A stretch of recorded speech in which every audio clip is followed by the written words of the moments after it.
الحمد لله نحمده ونستعينه ونستغفره ونؤمن به ونتوكل عليه ونعوذ بالله من شرور أنفسنا من يهده الله فلا مضل له ومن يضلله فلا هادي له وأشهد أن لا إله إلا الله وحده لا شريك له وأشهد أن سيدنا وسندنا ومولانا محمدا عبده ورسوله أما بعد فأعوذ بالله من الشيطان الرجيم بسم الله الرحمن الرحيم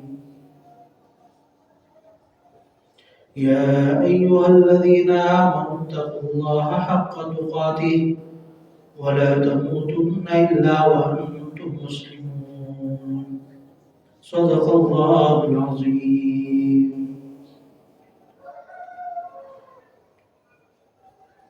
میرے واجب احترام قابل عزت احترام دوستوں ساتھیوں،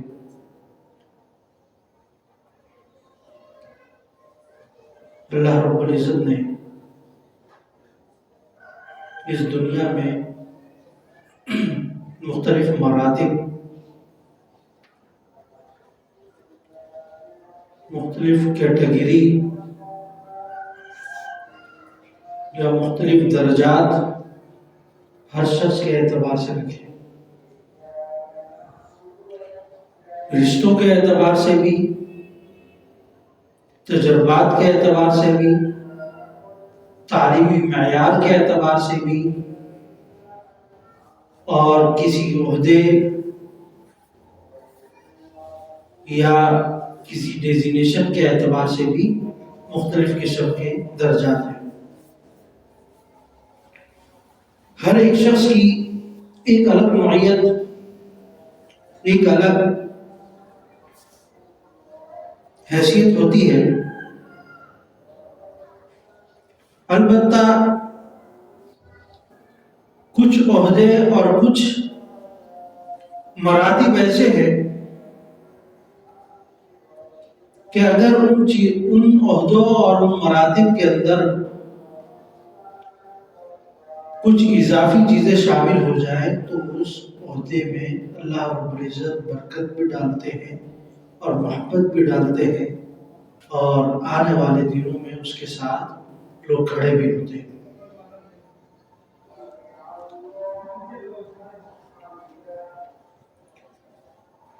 گھر کا ایک نظام لے لیں تو گھر کے اندر بھی یہ مراتب ہے۔ والد صاحب کی حیثیت سب سے ممتاز ہوتی ہے وہاں پہ، کیوں؟ وہ گھر کے سرپرست ہیں، پورے گھر کو دیکھنے والے، گھر کو چلانے والے۔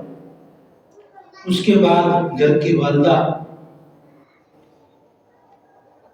ان کو دیکھا جاتا ہے، یا اگر ان سے بڑے بھی موجود ہوں، دادا دادی، ان کو دیکھا جاتا ہے، ان کی بات کو لیا جاتا ہے، صرف اس وجہ سے کہ یہ عمر میں بڑے ہیں، ہم سے بڑے ہیں اور نظام چلانا جانتے ہیں۔ کیوں؟ ایک تجربہ ان کو حاصل ہو چکا ہے، ایک وقت وہ گزار چکے ہیں اس دنیا میں، ان معاملات کے اندر، تو ان کا تجربہ ہم سے زیادہ ہوگا۔ اگر وہ کسی چیز سے منع کر رہے ہیں تو یقیناً اس کے اندر کوئی نہ کوئی حکمت ہوگی۔ بعض چیزیں فوری طور پر کسی کو سمجھ میں نہیں آتی، لیکن ان کے اندر بہت سی چیزیں ہوتی ہیں۔ اچھا، بعض دفعہ منع کرنے والا شخص بھی بتا نہیں سکتا کہ میں تمہیں کیوں منع کر رہا ہوں۔ آپ کسی کے پاس جاتے ہیں مشورے کے لیے، کسی بزرگ کے پاس چلے گئے، کسی خاص لوگوں کے پاس چلے گئے جن کے ساتھ آپ کی مشاورت رہتی ہے،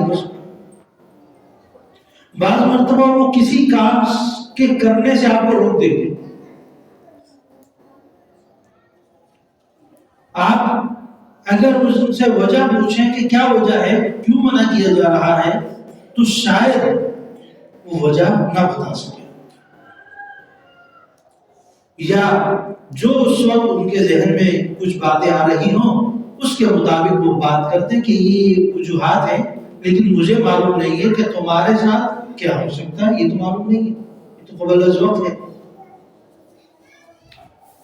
لیکن احتیاطی پہلو یہ ہے کہ تم یہ کام نہ کرو۔ اور پھر ان عہدوں کا سب سے بڑا نقصان یہ بھی ہوتا ہے کہ ایک شخص بعض دفعہ میرٹ کی بنیاد پر اوپر جاتا ہے اور بعض مرتبہ ناجائز طور پر اوپر چلا جاتا ہے، بعض مرتبہ اپنے بلبوتے پر اوپر جاتا ہے اور بعض مرتبہ کسی کا سہارا لے کر اوپر پہنچ جاتا ہے۔ بات یہ نہیں ہے کہ وہ کس طریقے سے اوپر گیا، لیکن ایک شخص کو جب عہدہ مل جاتا ہے تو پھر اخلاقی اعتبار سے اس کا رویہ سامنے آتا ہے۔ جب تک عہدہ نہیں ہے تو شاید اس کی اصلیت، اس کا اندر کا جو خمار ہے وہ شاید سامنے نہ آئے، لیکن عہدے ملنے کے بعد وہ چیزیں جب سامنے آنا شروع ہوتی ہیں تو پھر یہ بہت تکلیف کا باعث بھی بنتی ہے۔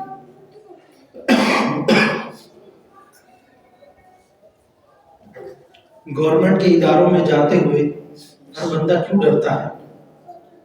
پولیس اسٹیشن جاتے ہوئے ہر بندہ کیوں ڈرتا ہے؟ عدالت یا اس طرح کی کچہریوں میں جاتے ہوئے کیوں لوگ ڈرتے ہیں؟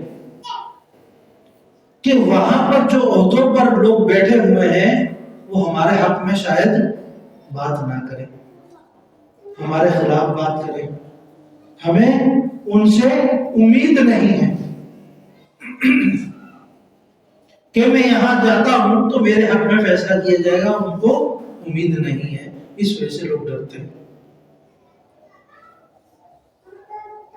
کہ منصفانہ فیصلہ نہیں ہوگا، انصاف کے مطابق معاملات نہیں ہوں گے، کیوں؟ وہاں جو عہدوں پر براجمان لوگ ہیں وہ رشوت خور ہیں، وہ غلط فیصلے کرنے والے ہیں، وہ طاقتور اور کمزور کو دیکھنے والے ہوتے ہیں، جو جتنا کمزور ہوتا ہے اسے مزید کمزور کرتے ہیں، مزید دباتے ہیں، جہاں وہ طاقتور چلا جائے چاہے وہ مجرم ہی کیوں نہ ہو اس کی فیور کرنے لگتے ہیں، اس کو سپورٹ کرنے لگتے ہیں۔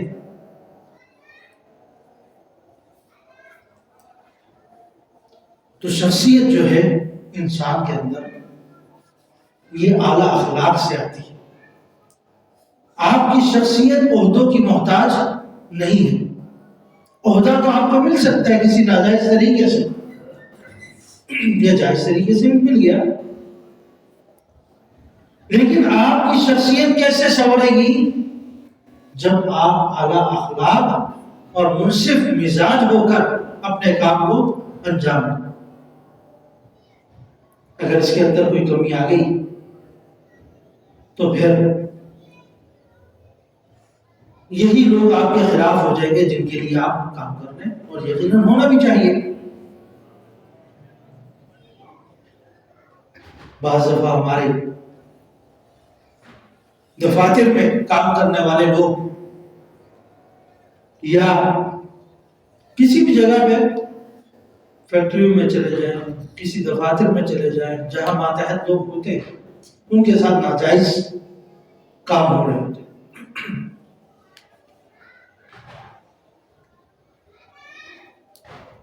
ایک کمزور آدمی ہے، اس پر کام کی ذمہ داری زیادہ سے زیادہ ڈالتے جائیں گے اور خود کو اس سے بری ذمہ سمجھیں گے،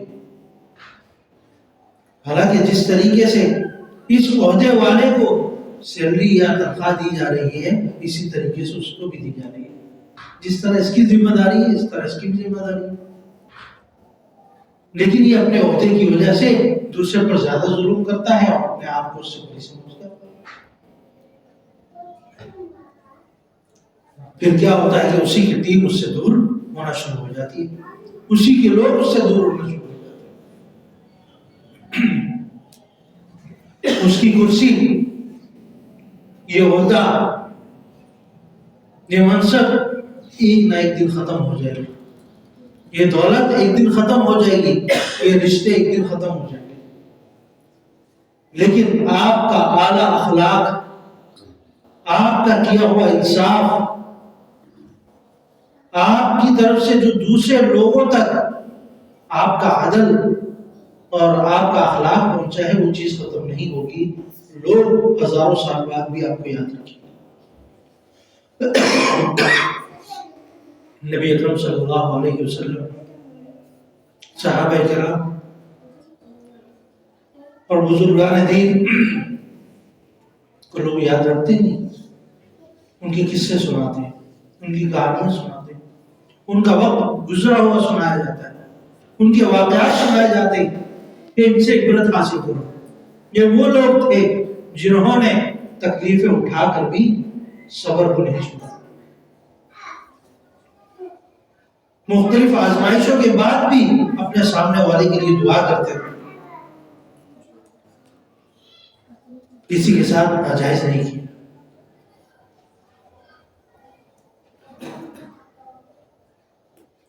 آپ علیہ السلام کے پاس جن کو منہ بولا بیٹا بنایا تھا، وہ فرماتے ہیں کہ میں 10 سال آپ علیہ السلام کی خدمت میں رہا، جیسے چھوٹے بچے زیادہ عمر کے نہیں، 10 سال تک میں مسلسل آپ علیہ السلام کی خدمت میں رہا، اور آپ علیہ السلام کو کوئی اور بیٹا بھی نہیں۔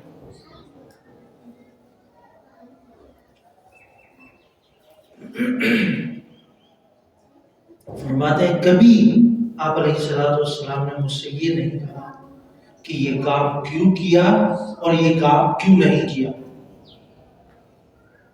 یہ کام کیوں کیا اور یہ کام کیوں نہیں کیا، تم نے ایسا کیوں کیا، تم نے ویسا کیوں نہیں کیا، کبھی نہیں مجھ سے یہ سوال کیا۔ حالانکہ آج ہمارے جتنا بھی قریبی ہو، کچھ بھی ہو، لیکن ہم اس کو لگا بھی دیتے ہیں، ڈانٹ بھی دیتے ہیں، بہت کچھ کرتے ہیں۔ اگرچہ وہ مارنا یا وہ کوئی نفرت کی وجہ سے نہیں ہوتا، لیکن اعلیٰ اخلاق تو پھر یہ ہوئے نا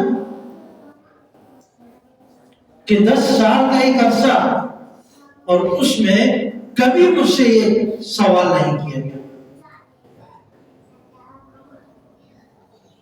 تو آپ علیہ السلام اگرچہ وہ تو پیکر اخلاق تھے، ان کی برابری تو شاید کوئی نہ کر سکے، لیکن اتنا تو کر سکتا ہے کہ اپنے ماتحت لوگوں پر ظلم نہ کرے۔ ظلم کب ہوتا ہے کہ اپنے آپ کو اپنی ذمہ داری سے بڑی سمجھنا اور دوسرے پر ذمہ داری تھوپتے رہنا کہ یہ کمزور ہے، اس پر میں جتنی زیادہ ذمہ داری ڈالوں گا یہ مجھ سے سوال تو نہیں کرے۔ یہ ہوتا ہے اپنے عہدوں کا ناجائز استعمال۔ آپ نے یہ بھی کرنا، آپ نے یہ بھی کرنا، آپ نے یہ بھی کرنا۔ اس کو صبح اگر وہ 9 بجے 8 بجے وہاں پہنچ رہا ہے تو 6 بجے جب اس کی چھٹی کا ٹائم ہوگا، شاید بعض مرتبہ چھٹی کے بعد تک اس کو کام کرنا پڑتا ہے۔ 7 8 9 بج جاتے ہیں، لوگ گھروں میں واپس نہیں آتے۔ اس پر ذمہ داری ایک کے بعد ایک کے بعد ایک کہ وہ فارغ ہوتا ہی نہیں،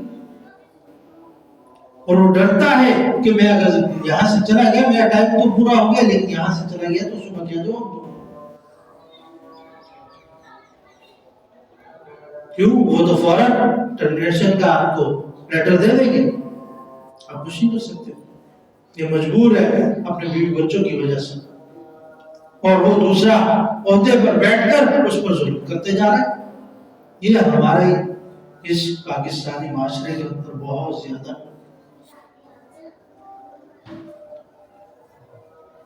آپ علیہ السلام کی حدیث بہت مشہور ہے، مزدور کا پسینہ خشک ہونے سے پہلے اس کی کیا ہے؟ مزدوری دے دو۔ پسینہ خشک ہونے سے پہلے اس کی مزدوری دے دو۔ کتنی واضح حدیث ہے۔ اگر کوئی شخص اس چیز کو دیکھ لے، اس پر اتر جائے، تو کتنا بڑا اعلیٰ اخلاق اس کے اندر اس کی صفت آ جائے گی، لیکن لوگ توجہ نہیں دیتے اس چیز پر۔ 6 مہینے کی تنخواہیں بچ گئی، ملے نہیں رہی۔ بونسز وغیرہ ان کا تو پتہ ہی نہیں وہ کہاں جا رہے ہیں، وہ مل بھی رہے نہیں مل رہے. کئی جگہوں پر یہاں ایسا ہوتا ہے، آپ 15 منٹ لیٹ آئے آپ کو پورے دن کی تنخواہ کاٹ لی. حالانکہ 15 منٹ کہاں اور پورا دن کہاں، زمین آسمان کا فرق. اب کیسے ایک شخص کی 15 منٹ تاخیر پر پورے دن کی تنخواہ کاٹ رہے؟ یہ اختیار کس نے دیا کہ شریعت اس کی اجازت دیتی؟ 2 منٹ لیٹ ہونے پر تنخواہیں کٹتی. اس کے پرانے کے لیے تو نہیں دیکھا جاتا، اس کی اس چیز کو نہیں دیکھا جاتا کہ یہ رات 12 بجے تک 9 بجے تک یہاں بیٹھ کر کام کر رہا ہے، اس کو نہیں دیکھتے. صبح 8 بجے 9 بجے تمہیں پہنچنا ہے. یہ ہوتا ہے عہدوں کا ناجائز استعمال، کہ آپ ایسے قوانین بنا دیں ان عہدوں پر بیٹھ کر جن کا شریعت سے کوئی تعلق نہیں، جس کا شریعت اجازت نہیں دیتی. پھر یہ ہوتا ہے کہ عہدوں کا غیر ضروری استعمال ہوتا ہے. پھر آپ کے سامنے وہ نظام آتا ہے، لکھا نظام بنتا ہے، عدالت میں چلے جائیں، پولیس اسٹیشن میں چلے جائیں، آپ گورنمنٹ کے کسی ادارے میں چلے جائیں، آپ کو کام نہیں ہوتا. آپ جوتیاں کس سے رہیں گے لیکن کام نہیں ہوگا. پھر مجبوراً آپ کو رشوت والے منصب کی طرف جانا پڑتا ہے.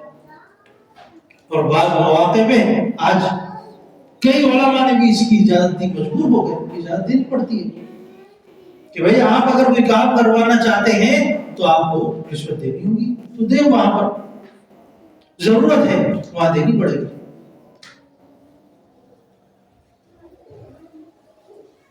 کہ ہماری پر آپ کا کوئی کنٹینر اترا ہے، جب تک آپ رشوت نہیں دیں گے وہ باہر نہیں آئے.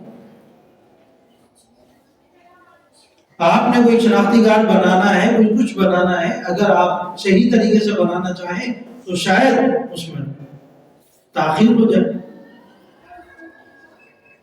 یا تاخیر نہ بھی ہو. بعض دفعہ ایسے ہی سادہ سمجھ کر مختلف چیزوں میں اس کو الجھایا جاتا ہے کہ یہ آدمی تو جان پہچان والا نہیں ہے، اس کو نہیں معلوم کاغذات کیا ہوتے ہیں، معاملات کیا ہوتے ہیں، قوانین کیا ہوتے ہیں، یہ لے آؤ، یہ لے آؤ، یہ لے آؤ. وہ بیچارہ آخر میں مجبور ہو کر بولتا ہے بتاؤ کتنے چاہیے.